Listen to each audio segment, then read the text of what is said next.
नमस्कार। चलिए आज एक बहुत ही गहरी और शक्तिशाली बात को समझते हैं एक कहानी के जरिए। ये कहानी है डर की, विश्वास की और उस रोशनी की जो हमें सबसे घने अंधेरे में भी मिल सकती है। तो आइए शुरू करते हैं।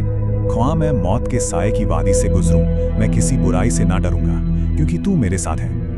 ये जो शब्द है ना, ये सिर्फ एक वादा नहीं है, ये अपने आप में एक बहुत बड़ी ताकत है। ये इस बात का ऐलान है कि किसी का साथ होने का एहसास सबसे बड़े डर को भी छोटा कर सकता है। तो इस वादे की सच्चाई को महसूस करने के लिए चलिए एक कहानी के सफर पर चलते हैं। एक ऐसा सफर जो हमें सीधा मौत के साए की उस वादी में ले जाएगा। तो कहानी है एक ऐसी जगह की जिसे लोग कहते थे साए की वादी। और पता है, ये सिर्फ नाम नहीं था, सच में इसका कोना कोना एक अजीब से, एक अनजाने खौफ से भरा हुआ था। जरा सोचकर देखिए, उस जगह की जमीन एकदम काली थी। पेड़ ऐसे लगते थे मानो सूखे हुए हाथ हों जो आसमान की तरफ फैले हुए हैं, जैसे कुछ मांग रहे हों। वहां से गुजरने वाले हर इंसान को अजीब सी सरसराहट सुनाई देती थी। और अंधेरा ऐसा महसूस होता था जैसे वो धीरे धीरे फैल रहा हो, आपको निगल जाने के लिए। और इसी भयानक खौफनाक वादी से एक अकेले मुसाफिर को गुजरना था, बिल्कुल अकेला। अब यहाँ पर जो चीज देखने वाली है वो है इन दोनों का फर्क।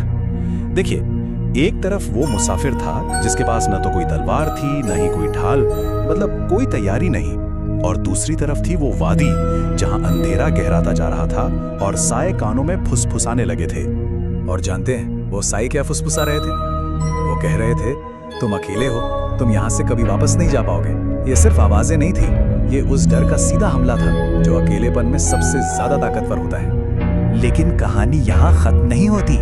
असल में कहानी का जो सबसे बड़ा मोड़ है वो तो अब आने वाला था। जब अंधेरा अपने चरम पर था, तभी एक जवाब आया, और वो जवाब था यकीन की रोशनी। तो सवाल ये है कि उस मुसाफिर ने क्या किया होगा?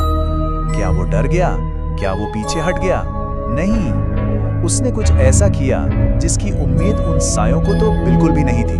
वो मुसाफिर रुका नहीं, उसने बस अपनी आंखें बंद की और सिर्फ एक बात कही, तू मेरे साथ है। ये सिर्फ 3 शब्द नहीं थे, यही उसकी ढाल थी, यही उसकी तलवार थी, यही उसका जवाब था।